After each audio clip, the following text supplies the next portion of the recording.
Question number 1. Two blocks of equal mass are tied with a light string which passes over a massless pulley as shown in figure.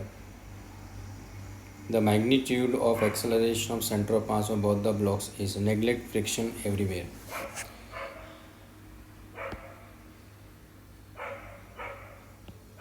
दरअसल ये blocks string से इस तरह से connected है।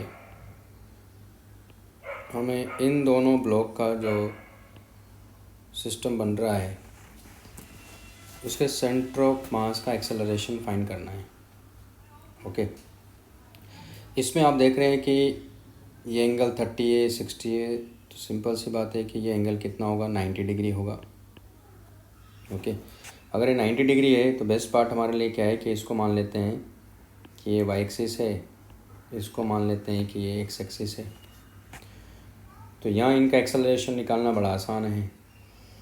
तो मान लेते हैं कि ये ब्लॉक 1 है और ये ब्लॉक 2 है।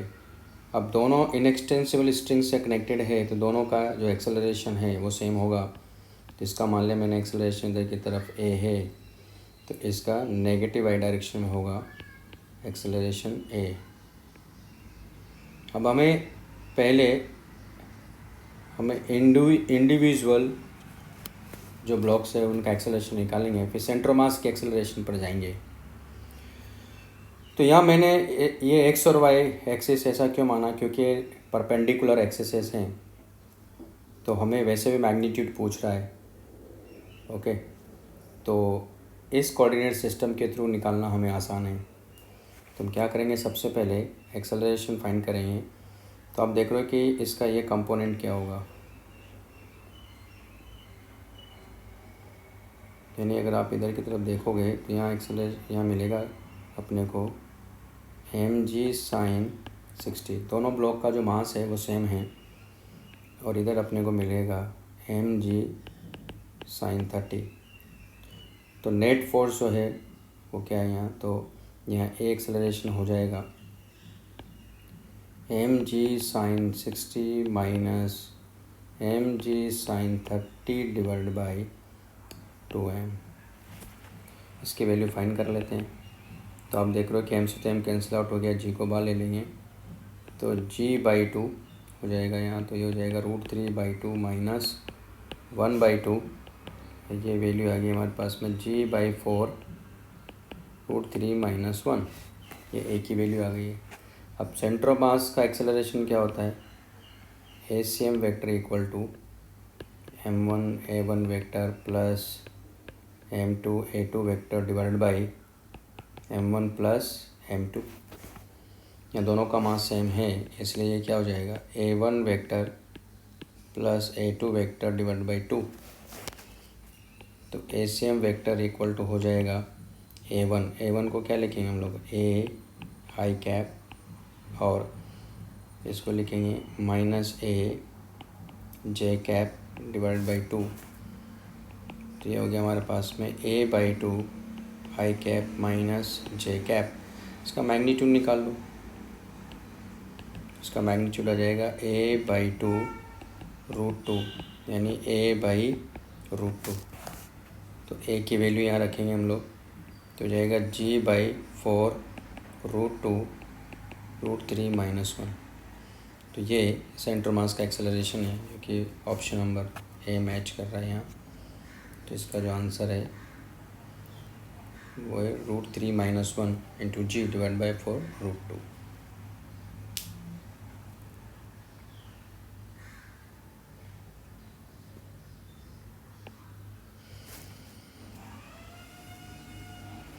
नेक्स्ट क्वेश्चन है हमारे पास में question number 2। In the figure is shown a rectangular plate of length L, the half of which is made of material of density D1 and another half of density D2. The distance of center of mass from the origin O is।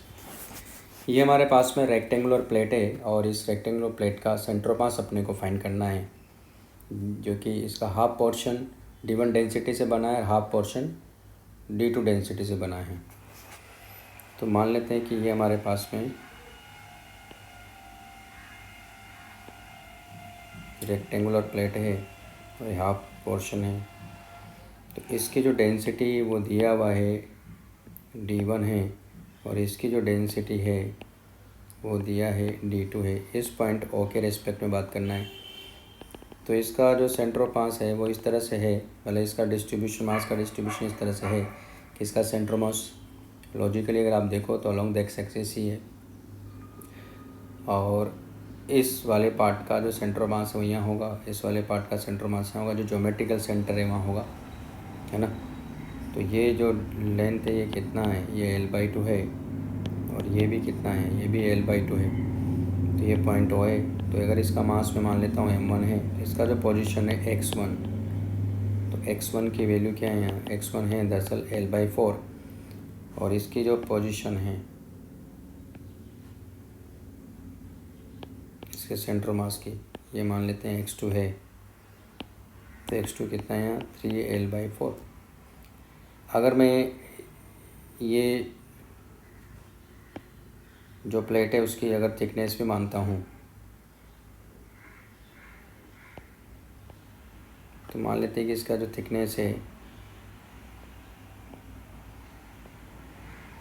वो मैंने मान लिया कि thickness इसका क्या है, मान लेते हैं z है, ओके। और इसकी जो विड्थ है वो मान लेते हैं w है। तो m1 अपने को क्या मिलेगा यहाँ, m1 मिलेगा l/2 w z d1, और m2 मिलेगा l/2 w z d2। तो हमारे पास फॉर्मूला ये होता है xm equal to, along the x axis बात कर रहा हूँ मैं यहाँ, तो m1 x1 plus m2 x2 divided by m1 plus m2। तो m1 की वैल्यू अपने को दे रखा है, तो l/2 w z d1, और इसका x coordinate l/4 plus l/2 w z d2, इसका x coordinate 3l/4 divided by total mass l/2 w z d1 plus l/2 w z d2। इसको जब आप सिंप्लीफाई करोगे तो l/2 w z सब cancel out हो गया, तो d1 l/4 plus d2 3l/4 divided by d1 plus d2, और यहाँ से हम लोग l/4 को कॉमन लेंगे तो रहेगा d1 plus 3d2 divided by d1 plus d2, ये आ गया xm। तो यहाँ जो ऑप्शन मैच कर रहा है वो है option number 2, okay. Option number 2 match कर रहे हैं।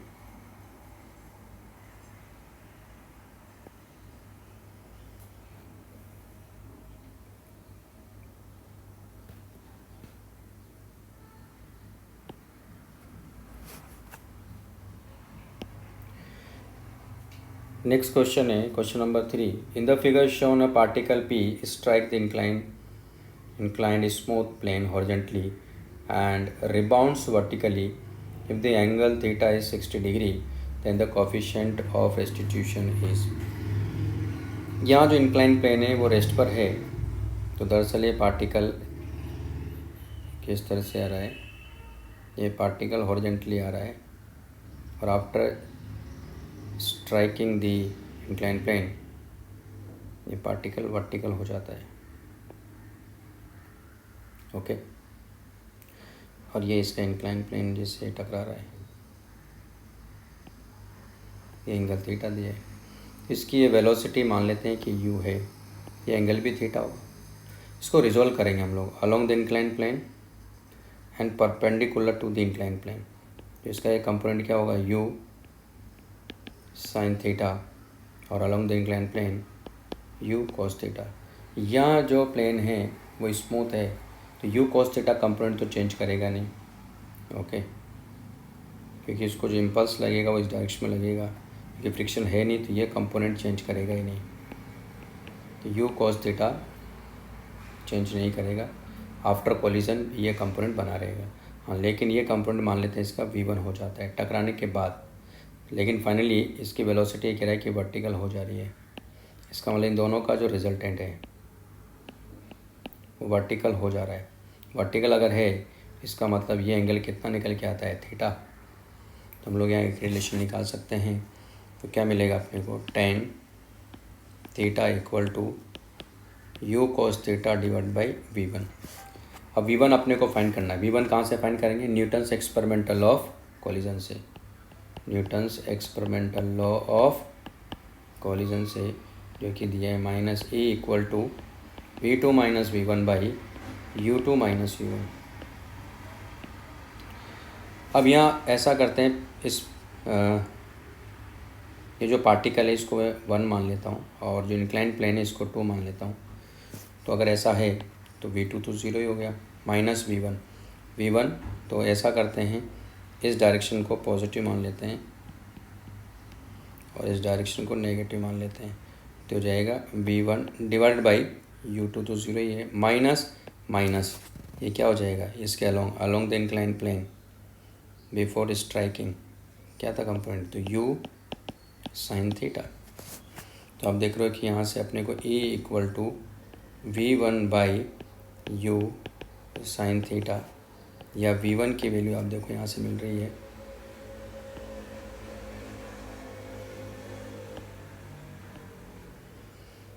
तो हमारे पास में v1 की वैल्यू क्या मिल रही है यहाँ, e u sine theta.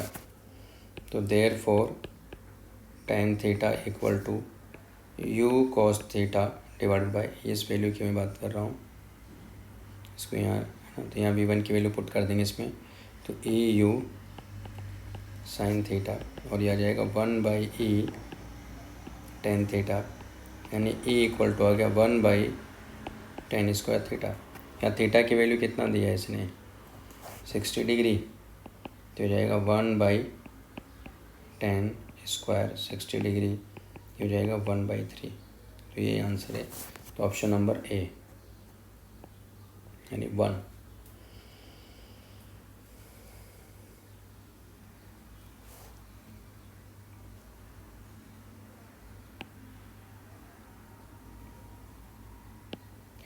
Next question हमारे पास में 4th, a body of mass m at rest explodes into 3 pieces, 2 of each of mass m/4 each are thrown off in perpendicular directions with velocity 3 meter per second and 4 meter per second respectively. The third piece will be thrown off with a velocity. मान लेते हैं ये जो है यहाँ रुका हुआ है, ये रेस्ट पर है, इसका मास है में, बॉडी एक जिसका मास है में, ये मान लेते हैं वाई एक्सिस है और ये मान लेते हैं एक्स एक्सिस है और ये जेड एक्सिस है। ये बिफोर एक्सप्लोज़न है। एक्सप्लोज़न के बाद क्योंकि 2 पार्टिकल जो है वो परपेंडिकुलर, तो एक को मान लेते हैं इधर जा रहा है वाई एक्सिस में, ठीक है। ये कितनी स्पीड से जा रहा है, 3 मीटर पर सेकंड, इसका मास कितना है m/4। दूसरा पार्टिकल मान लेते हैं ये इधर जा रहा है अलॉन्ग दिस जेड एक्सिस, जिसकी वेलोसिटी 4 मीटर पर सेकंड है और मास भी है m/4। जो थर्ड पार्टिकल उसके बारे में कोई इन्फॉर्मेशन नहीं है, मान लेते हैं इधर कहीं भी वेक्टर से जा रहा है, इसका मास कितना हो जाएगा m/2। तो सिस्टम पर कोई एक्सटर्नल फोर्स नहीं है तो मोमेंटम क्या रहेगा, यहाँ कंजर्व रहेगा। तो इनिशियली आप देख रहे हो कि सिस्टम का सेंटर मास रेस्ट पर है, तो आफ्टर एक्सप्लोजन भी रेस्ट पर ही रहेगा, इसलिए law of conservation of momentum. तो इनिशियल मोमेंटम कितना है सिस्टम का, 0। तो फाइनल मोमेंटम क्या लिखोगे, m/4 3j cap plus m/4 4k cap plus m/2 v vector. m/2 से इसको कैंसिल आउट करेंगे तो आप देख रहे हो कि v वेक्टर इक्वल टू क्या आ जाएगा, -1/2 3j cap plus 4k cap. इसका मैग्नीट्यूड निकालेंगे तो मिलेगा 1/2 × 5, तो हो जाएगा 2.5 मीटर पर सेकंड। तो ऑप्शन 2। ओके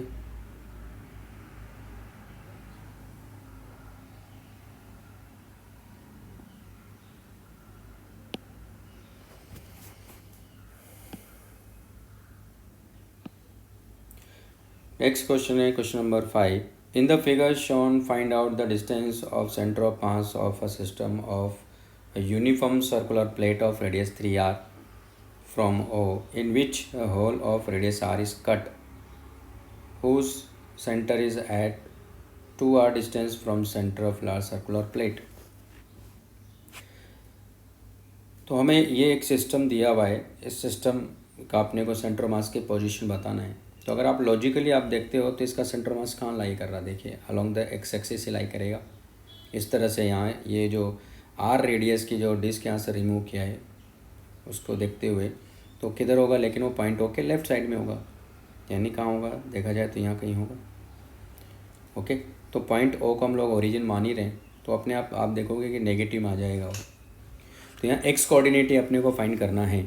तो हमारे पास कॉन्सेप्ट क्या होता है, कॉन्सेप्ट होता है कि ये कंप्लीट डिस्क है और इसमें से हमने आर रेडियस की डिस्क को रिमूव किया हुआ है।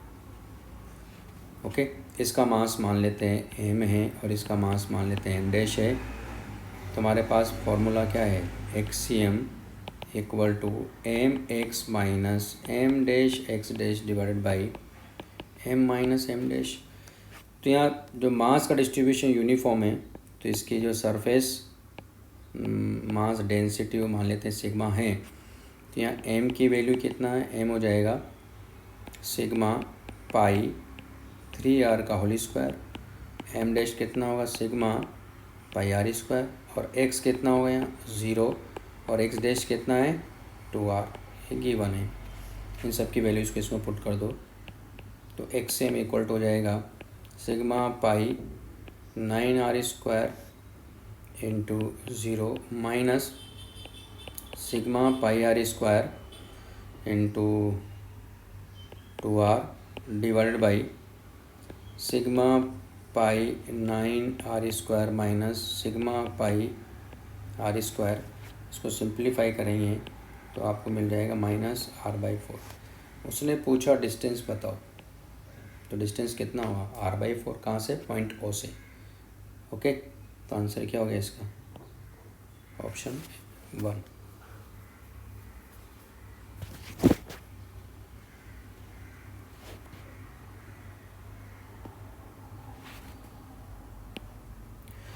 Question number 6. A particle A of mass m is situated at highest point of waves B of mass 2m is released from rest. Then distance traveled by the waves B with respect to ground. When particle A reaches at lowest position, assume all surfaces are smooth. तो इसमें क्या हो रहा है, दरअसल आप इस system को अगर आप देखते हो तो इस पूरे सिस्टम पर हॉरिजॉन्टल डायरेक्शन में कोई एक्सटर्नल फोर्स नहीं है। तो जब रिलीज़ करेंगे तो दोनों ब्लॉक की जो वेलोसिटी है अलोंग द एक्स एक्सिस वो क्या है, 0 है।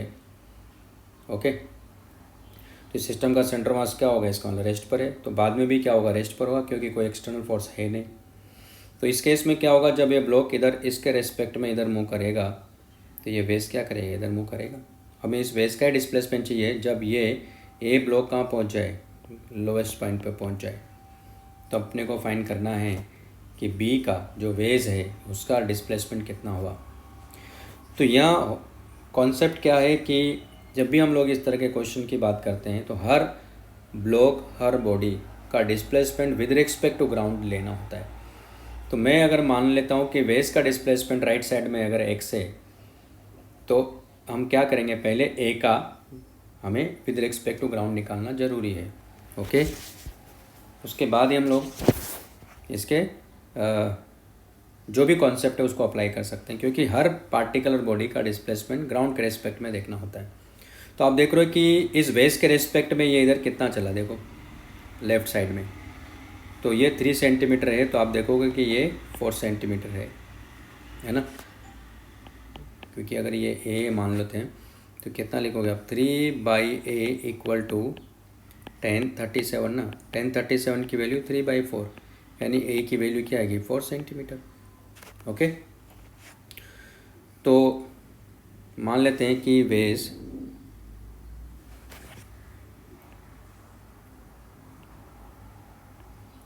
राइट साइड में एक्स चला तो ये ब्लॉक यहाँ होगा उस टाइम, तो ये ब्लॉक इधर कितना चला इसके रिस्पेक्ट में,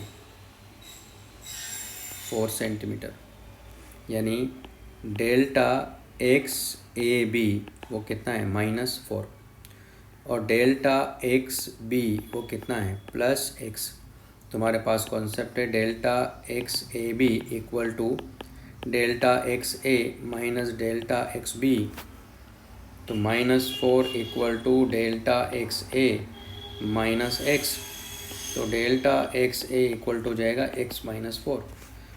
तो सेंटर मास हॉरिजॉन्टल डायरेक्शन में मूव नहीं कर रहा है, इसका मतलब हुआ कि delta X C M equal to 0 equal to m1 delta x1 plus m2 delta x2 divided by m1 plus m2। तो यहाँ क्या है कि पार्टिकल का मास m दिया है, तो m हो जाएगा x -4 प्लस इसका मास 2m दिया into x divide by m plus 2m equal to 0। तो m तो 0 नहीं है, तो अल्टीमेटली हमारे पास ये क्या आ जाएगा x -4 plus 2x equal to 0। तो आप देख रहे हो कि 3x इक्वल टू 4, तो सिंप्लीफाई करेंगे और तो x इक्वल टू क्या आ गया 4/3 सेंटीमीटर। तो इसका आंसर आ गया ऑप्शन नंबर 1।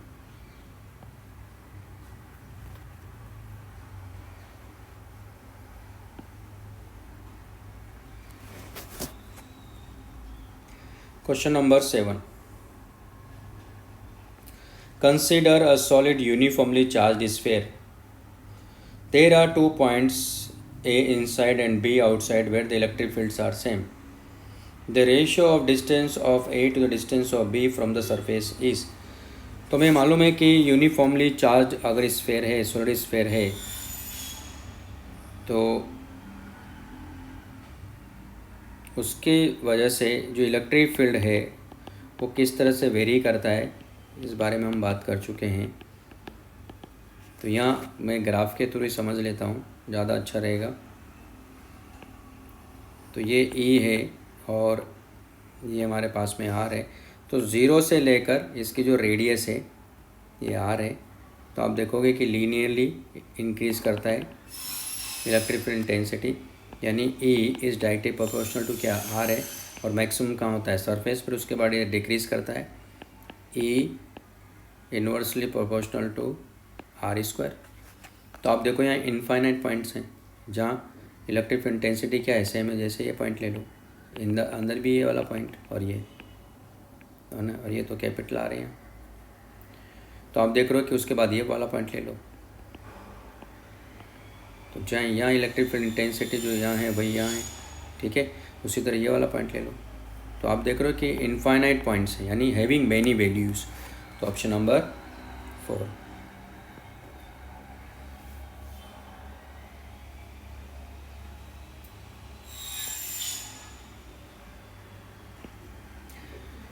क्वेश्चन नंबर 8 में आप देख रहे हैं कि a large sheet carries uniform surface charge density sigma, a rod of length 12 has linear charge density lambda on one half and minus lambda on the second half. The rod is hinged at midpoint O and makes an angle theta with the normal to the sheet. The electric force experienced by the rod is.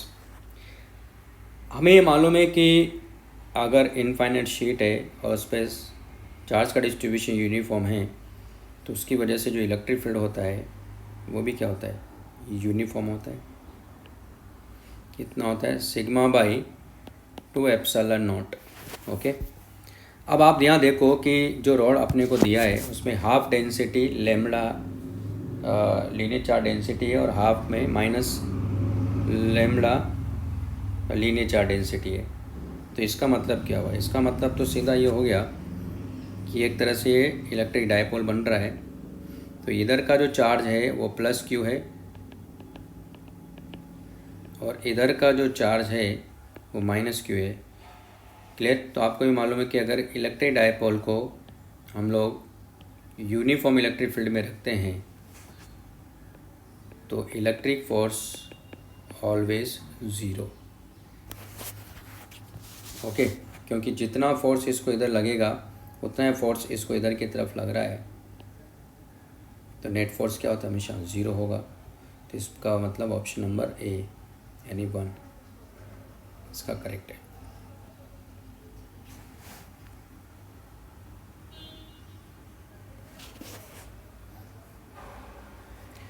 Question number 9.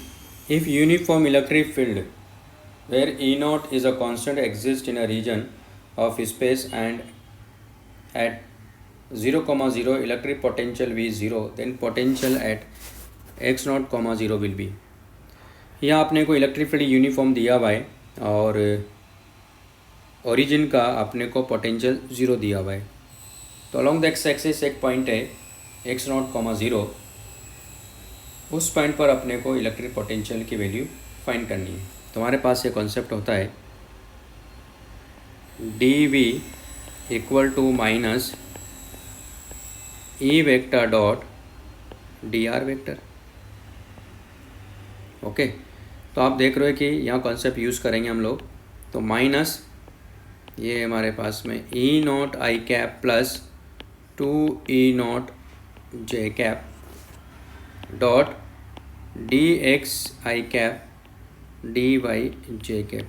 D Z के cap लेने की ज़रूरत नहीं है क्योंकि वैसे भी यहाँ आई कैप जे कैप ही है, तो उसके साथ डॉट प्रोडक्ट करेंगे तो 0 आ जाएगा. तो ये 0,02 x नॉट, 0 और ये हमारे पास में dv 0 to v. तो v इक्वल टू आ गया, माइनस को बाहर ले लेंगे तो हो जाएगा E not dx plus 2E not dy. Okay, 0,02 x not, 0. इसको सेपरेट कर लेते हैं. तो आप देख रहे हो कि हो जाएगा E not dx 0 to x not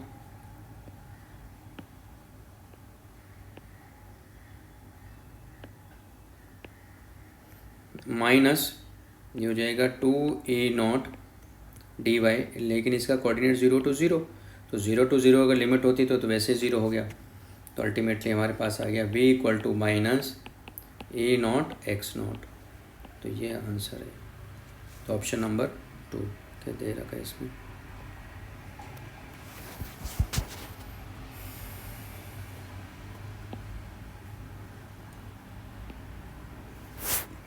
Question number 10. A ring of radius r having a linear charge density lambda moves towards a solid imaginary sphere of radius r by 2. So that the center of ring passes through the center of sphere. The axis of the ring is perpendicular to the line joining the centers of the ring and the sphere. The maximum flux through the sphere in this process is. तो ये hypothetical है.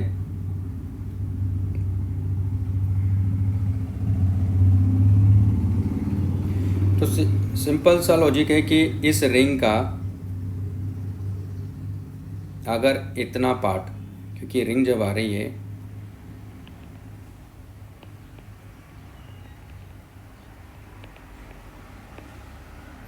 यानी यहाँ से इसके diameter, इसका जो sphere है उसके करस्पॉन्डिंग पार्ट की हम बात करेंगे तभी मैक्सिमम होगा. क्योंकि आप देख रहे हो कि मैक्सिमम जो है वो ये होगा, डायमीटर ही होता है. ओके, इसके करस्पॉन्डिंग अपने हम लोग देखेंगे. तो ये जो पोर्शन होगा ये मैक्सिमम होगा इसका. ठीक है, ये हमें मालूम है कि ये कितना, ये r हो गया क्योंकि रेडियस इसकी r/2 है. तो ये r है और इसकी जो रेडियस है वो भी r है, तो ये भी r है. तो आप देख रहे हो कि ये क्या हो गया, ट्राइंगल हो गया, इक्विलेटर ट्राइंगल. इसका मतलब ये एंगल कितना हो गया, 60 डिग्री. ओके, अब 60 डिग्री के करस्पॉन्डिंग 60 डिग्री के करस्पॉन्डिंग हम लोग बात करेंगे. तो क्या हो जाएगा, ये वाला पार्ट की लेंथ अपने को निकालना है.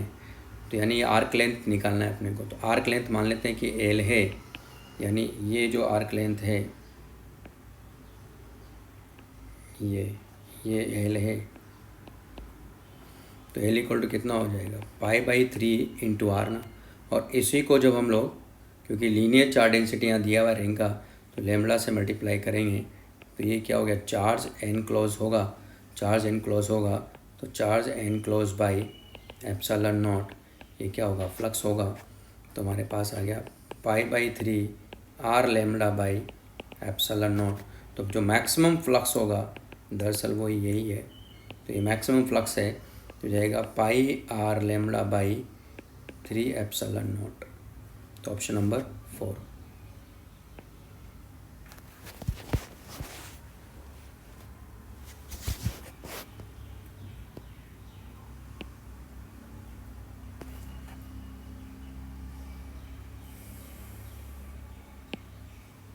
Question number 11. The given figure gives electric lines of force due to 2 point charges Q1 and Q2. What are the signs of the two charges? अब यहाँ आप देखिए जो इलेक्ट्रिक लाइंस ऑफ फोर्स हैं वो दरअसल दोनों चार्जेस की तरफ आ रही है, Q1 Q2 की तरफ, लेकिन ये आपस में रिपेल भी कर रही है। तो सीधा लॉजिक है कि अगर इलेक्ट्रिक लाइंस ऑफ फोर्स किसी पॉइंट चार्ज की तरफ आ रही है, इसका मतलब है कि वो पॉइंट चार्ज क्या होना चाहिए, नेगेटिव होना चाहिए। जैसे हम लोग आइसोलेटेड पॉइंट चार्ज का देख चुके हैं, नेगेटिव पॉइंट चार्ज का, कि लाइंस इन्फिनिटी से ओरिजिनेट होके उस पॉइंट चार्ज पर क्या होती है, टर्मिनेट होती है, इस तरह से।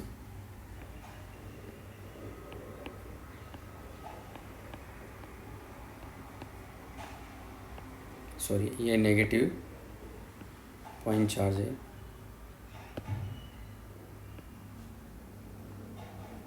ना। तो लेकिन जब दो चार्जेस अगर होते हैं आपस में, पास में रखें, नेगेटिव नेगेटिव, तो क्या होगा, लाइंस ऐसे आ रही होगी, लेकिन लाइंस आपस में भी क्या करेगी, रिपेल करेगी।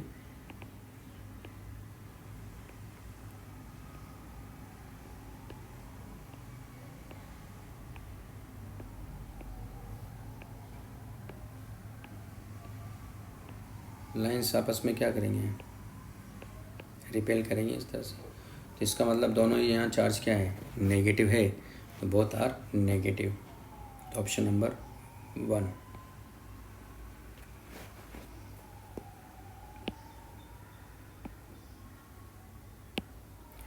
Question number 12. The figure shows 3 circular arcs, each of radius r and total charge as indicated. The net electric potential at the center of the curvature is. Electric potential एक scalar quantity है, और जब भी किसी भी point पर हम लोग इलेक्ट्रिक पोटेंशियल की बात करते हैं तो जितने भी चार्जेज हैं सबकी वजह से हम पोटेंशियल देखते हैं और सबको क्या करते हैं, एल्जेब्रिकली ऐड करते हैं। तो यहाँ भी ऐसा ही है। तो हमें कहाँ फाइंड करना है, हमें फाइंड करना है इसके सेंटर पे, यहाँ इस पॉइंट पर। तो यहाँ जो पोटेंशियल होगा वो हो जाएगा Q/4πε0 r, इस वाले चार्ज की वजह से। फिर इस वाले चार्ज की वजह से फाइंड करेंगे तो हर पॉइंट आप देख रहे हो कि सेंटर से इक्वल डिस्टेंस पर है, तो क्या हो जाएगा, तो ये -2Q / 4πε0 r। उसी तरह भी इस वाले पार्ट का देखेंगे, यहाँ से भी हर पार्टिकल आप देख रहे हो कि इक्वल डिस्टेंस पर है, तो +3Q / 4πε0 r। इन सबको जब आप ऐड करोगे तो क्या मिलेगा, 2Q / 4πε0 r, यानी Q / 2πε0 r, यानी ऑप्शन नंबर 1 ये करेक्ट आंसर है इसका।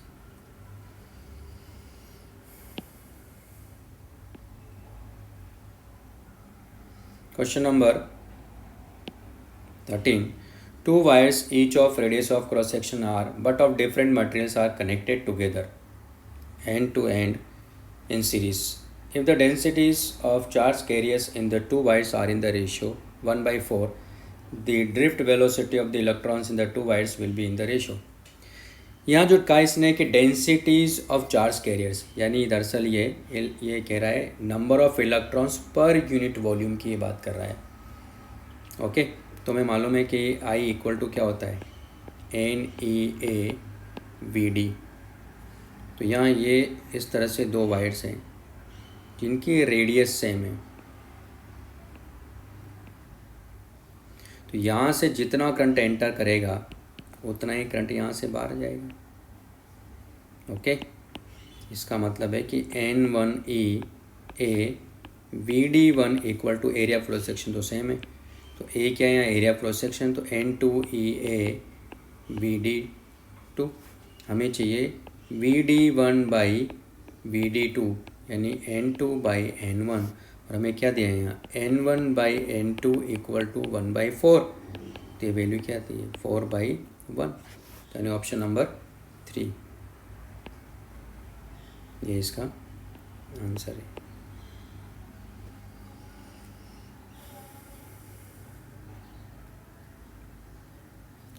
Question number 14. If J is the current density, sigma is conductivity, and E is the electric field in a conductor at a point, then which of the following is correct relation? तो ये तो एक standard result है. Standard result की वजह से क्या होगा, तो हमें मालूम होना चाहिए कि इनमें रिलेशन क्या होता है. तो हमने देखा कि ये रिलेशन हमें मालूम है कि E बाई रो, और ये होगा सिग्मा इंटू ई, क्योंकि सिग्मा इक्वल टू होता है 1/ρ. सिग्मा क्या है, कंडक्टिविटी है, रो क्या है, रेजिस्टिविटी है, और इनमें रिलेशन होता ही है. तो आंसर क्या हो जाएगा इसका, तो ऑप्शन नंबर 2. तो सीधा रिजल्ट याद होना चाहिए था.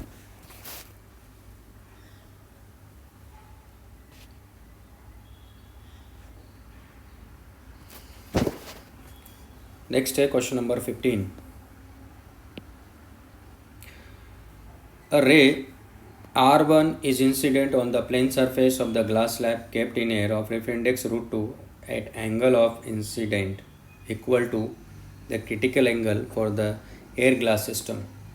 The refracted ray R2 undergoes partial reflection and refraction at the other surface. The angle between the refracted ray R3 and the refracted ray R4 at that surface अपने को find करना है. ओके तो सबसे पहले तो हम लोग यहाँ कंडीशन निकालेंगे. क्रिटिकल एंगल की कंडीशन क्या है, तो कंडीशन ऑफ क्रिटिकल एंगल, तो N R sine 90 equal to N D sine theta C. N R refract index of rare medium, N D refract index of denser medium, जो कि ये तो 1 है, into 1 equal to √2 sine theta C. Sine theta C की value आप देखो कितना आ रहा है, 1/√2, यानी थीटा सी इक्वल टू आ गया हमारे पास में 45 डिग्री. और ये किसके इक्वल है, आई के. कौन सा, ये वाला एंगल है ना, ये एंगल ऑफ इंसिडेंस है. तो पहले हम लोग यहाँ से क्या करेंगे, यहाँ से एंगल ऑफ रिफ्रैक्शन निकालेंगे, क्योंकि लाइट ऐसे इंसिडेंट हो रही है, ये नॉर्मल है, ये लाइट ऐसे जाएगी, ये R2 रे है, ये R1 है, और यहाँ से रिफ्लेक्शन हो रहा है. तो सीधी सी बात है कि ये एंगल अगर R है तो ये भी R होगा, क्योंकि ये पैरेलल लाइंस हैं. तो यहाँ से जो रिफ्लेक्शन होगा तो ये एंगल भी क्या होगा, R होगा, और ये R3 है, और यहाँ से लाइट रे क्या करेगी, ये R4 है. तो सीधी सी बात है कि इस वाले सरफेस की अगर हम बात करें तो यह अगर एंगल आई है और दोनों साइड आप देख रहे हो कि मीडियम यहाँ सेम है, तो ये एंगल भी तो आई होगा. ये हम बात भी कर चुके हैं इस बारे में. ठीक है, जब दो सरफेसेस पैरेलल होते हैं, तो दोनों साइड जब मीडियम सेम होता है, तो angle of incidence equal to angle of emergent होता है. ओके, तो ये एंगल हमें पता चल गया, ये एंगल कितना है, 45 डिग्री. अब अपने को आर फाइंड करना है. आर मिल गया तो काफ़ी कुछ बन जाएगा. तो इस सरफेस के लिए हम लोग स्नेल्स लॉ अप्लाई करेंगे. तो हमारे पास है 1 sine 45 degree equal to root sine r. तो ये क्या, 1/√2 इक्वल टू √2 साइन आर. इसको जब आप सिंप्लीफाई करोगे तो साइन आर इक्वल टू क्या, 1/2. तो आप देखो कि आर की वैल्यू क्या आ गई, यहाँ आर की वैल्यू आ गई 30 डिग्री. इसका मतलब है कि अगर ये 30 है तो ये कितना हो गया, 60, और अगर ये 45 है तो एंगल कितना हो गया है, 45. हमें इन दोनों के बीच का एंगल फाइंड करना है. तो आप देखो ये आ जाता है 105 डिग्री, 60 + 45. तो आंसर हो गया ऑप्शन नंबर 3.